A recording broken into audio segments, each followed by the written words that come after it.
My cat suit feels a little tighter tonight, probably from all the extra chili I had for dinner. It's a lonely life, but the rubber and the memories keep me company. This one, this one reminds me of a little bird with a broken wing trying to fly away from a flock of crows. It's a sad one, a story about a man named Benny and a hoe. Lot of bad decisions, and it all went down at Charlotte CI.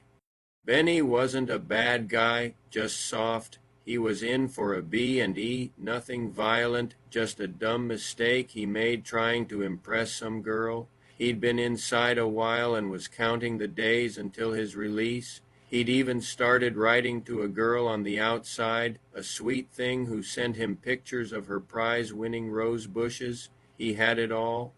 Planned out, get released, marry the girl, and move to a small town somewhere where the sky was blue and the cops didn't know his name. He was saving every penny of his commissary for her, a nest egg of honey buns and coffee. Then came the new fish, two of them, all tattoos and scowls. They were from a gang called the Cutthroats, and they weren't the kind of guys you wanted to make eye contact with. They were short on commissary, and they'd heard Benny was sitting on a pile of it. They approached him in the yard, not with a request, but with a statement. "Hey, Benny," one of them said, his eyes like chips of ice. "We hear you got a lot of commissary. We need to borrow some. We'll pay you back." Benny, being Benny, just wanted to make friends and not enemies. He'd heard stories about guys who said no. He handed over a couple of dozen honey buns, some coffee, and a handful of soups.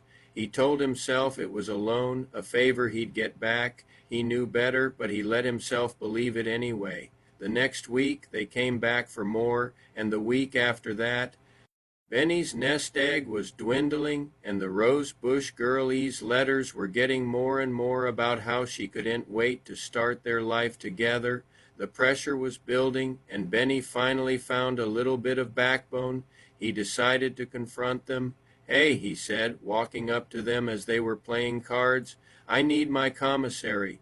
Back, my girlfriend. She's waiting for me."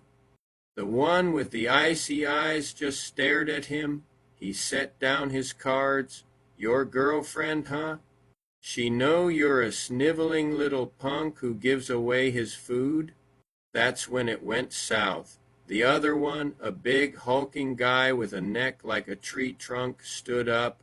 He grabbed Benny by the collar and slammed him against the wall. The world went blurry for Benny after that. Punches landed in his gut, on his face. A flurry of violence that ended with him curled up on the ground, spitting blood and teeth. When the cops at Charlotte CI finally broke it up, Benny was a mess. He was taken to the infirmary, and his face was so swollen he could barely open his eyes.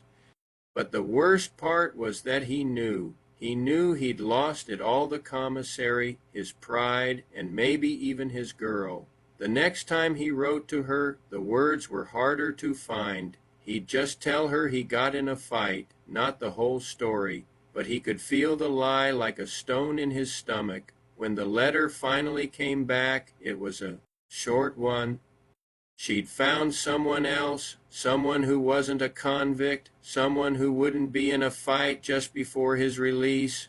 Benny served his time, and when he finally got out, he didn't have a single penny to his name. No girl, no home, no commissary, just the clothes on his back and a face full of scars that reminded him of the price of being too soft in a place that rewarded only the hard. This has been a Frank B's Productions. We'll be back again soon with another tale from behind the wall. Until then, stay safe out there.